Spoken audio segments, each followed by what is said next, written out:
How to leave a toxic relationship. According to a psychologist, no one ever sets out to be in an unhealthy relationship. We all strive for a version of happily ever after, where our needs and those of our partner are met in a shared life we build together. But, for whatever reason, sometimes that doesn't happen. Instead, what we thought was promising turns out to be toxic. A toxic relationship is one that adversely impacts a person's health and well-being, says Dr. Kelly Campbell, an associate professor of psychology and human development at California State University, San Bernardino. Because we spend so much of our time and energy on a romantic partner, these relationships are especially influential on our well-being. When they are going well, we are usually doing well. But when they are not going well, our health and happiness will likely be negatively affected.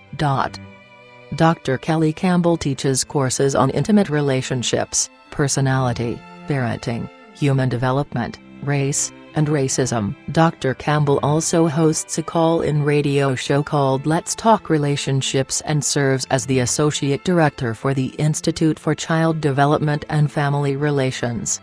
From the outside, it may seem like a toxic relationship is easy to spot. But things get more complicated from the inside, since toxicity can often be wrapped up in flashes of romance. If that's the case, and you suspect you're in a toxic relationship, we know it's tough, but it may be time to make some healthy adjustments. Below, Campbell delves into the signs of a toxic relationship and how to leave one when those troublesome signs appear. Read on to get her insights so that you can do what's right for you. Campbell notes that the term toxic may be open to some interpretation. People can vary in terms of what they consider toxic. What is toxic to one person might be perceived as normal for another, she says. As such, the defining features can be somewhat subjective. That's why it's important to look at each relationship for its specific traits as much as possible. From a researcher's standpoint, there are numerous factors to consider, including communication style, conflict resolution style, dependency level, and degree of reciprocity. She continues. Nevertheless, there are still universal lines your partner should never cross. These are 5 red flags to keep in mind. You feel like you're walking on eggshells. The person you are with is unpredictable and could get upset at the drop of a hat, Campbell says. So, you constantly monitor what you say, how you say it, and when you say it to avoid rocking the boat. You are investing a lot in terms of time,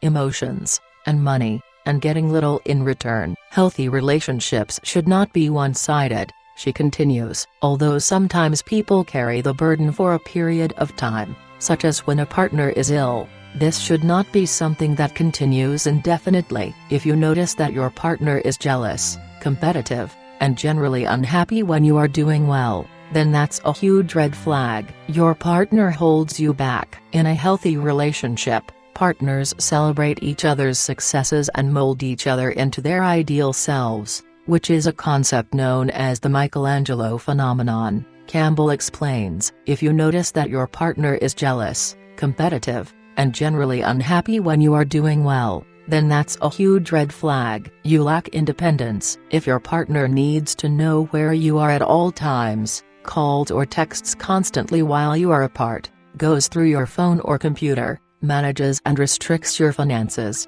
or engages in other obsessive and controlling behaviors, the relationship is likely toxic, she says. Your sense of self-worth has dramatically declined since beginning the relationship. If this is the case, then you should examine the extent to which your partner has contributed to that outcome, Campbell notes. Do they put you down, criticize you, judge you, disrespect you, or ignore you? If someone finds themselves in a toxic relationship, they should get the help required to change it or get out of it, Campbell says. It's important, she notes, to start creating a game plan. Depending on the level of seriousness, this can mean confiding in friends and family for advice or seeking a therapist. A good therapist can help you cope, restore your sense of self-worth, and address safety concerns, Campbell continues. So, if you have access to therapy, it is highly recommended you get professional help. If the problem is more involved, Campbell recommends the above, as well as saving money to move out, keeping accurate records of abusive behavior, and obtaining a restraining order. If you have asked your partner to leave you alone and not contact you, but they continue to call or show up unexpectedly, you have grounds for a restraining order, she says. Keep these 5 options in mind when you're ready to make changes. Talk to your partner about what is bothering you.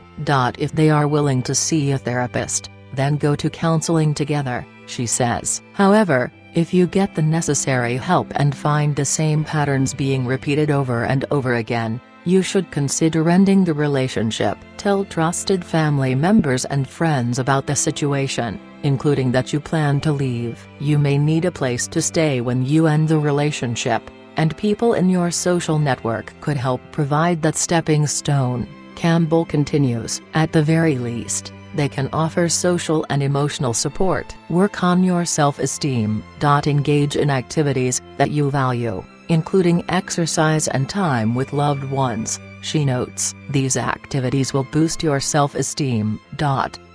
Try to put away as much money as possible to prepare for the eventual end of the relationship, Campbell suggests. If your partner has been violent and/or has threatened you, keep records of every instance and consider getting a restraining order against them. Restraining orders give officers the right to search the person if the order is violated, which is important for keeping the targeted person safe, she says.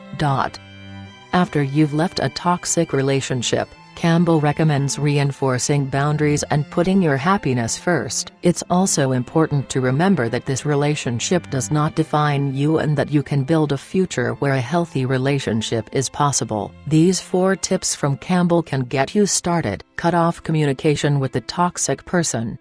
Continuous exchanges can prolong the healing process, she says. Sometimes it is impossible to cut off all communication, such as when children are involved. In those cases, keep the communication direct and minimal. Discuss what you must and nothing more. After some time has passed, if both people heal and change their ways, a friendship may be possible. But right after a breakup, don't try to be friends, and definitely don't engage in any flirting or sexual activity with the person. Take the time you need to heal. Spend time with people who love you and who build you up rather than tear you down, Campbell advises. You can also spend time with animals since they provide a good model of unconditional love and help alleviate loneliness. They can also get you out into nature and interacting with others. Pick up some hobbies that you either used to enjoy or have always wanted to try. Hobbies not only boost self-esteem, but they provide a good place to meet new partners when the time is right, she notes. Work on yourself before getting into another relationship. With toxic relationships, a person often loses themselves, she continues. It can take time to get in touch with who they are and to heal from the damage caused by the relationship.